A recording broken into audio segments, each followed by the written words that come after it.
The Dying Gaul is part of one of these great Greek ensembles where we see a group of figures brought together in one place to create really a vignette associated with their history. It's no different than the steles that we see elsewhere.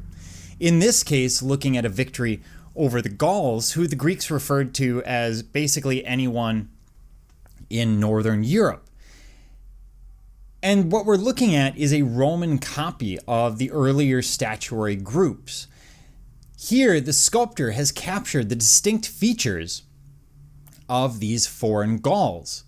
So what we have are body forms. They're still muscular. It's very interesting that they've done this because it shows a respect for the enemy, something very different than what we saw from the Egyptians and earlier.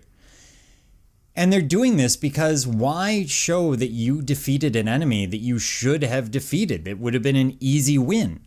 Instead, show that the enemy is strong and powerful, but you were just a little stronger, a little more powerful. And it highlights the foe's nobility. It's a moving response to defeat. So what we're looking at here is a Gallic chieftain who is choosing suicide over surrender. He's already killed his wife. And now he's killing himself. And there's a great deal of pain going on here and anguish. Remember, in the ancient world, even in the classical world, these Gauls, the people who are fighting for everything.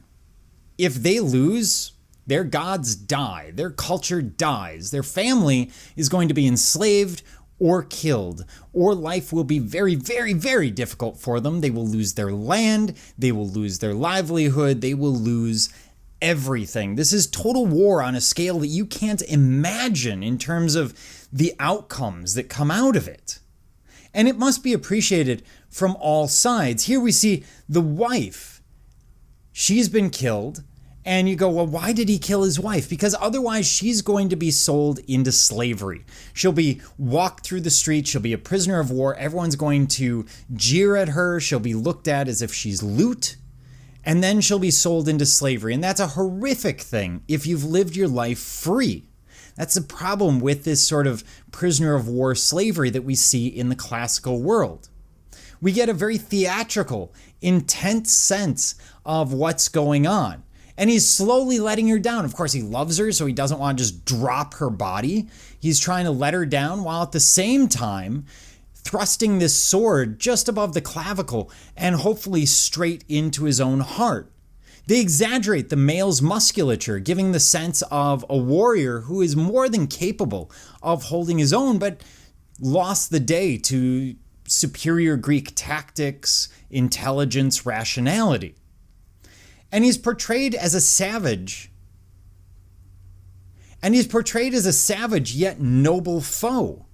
As someone who recognizes what's going to happen when they lose. He recognizes the slavery that he'll have to go into.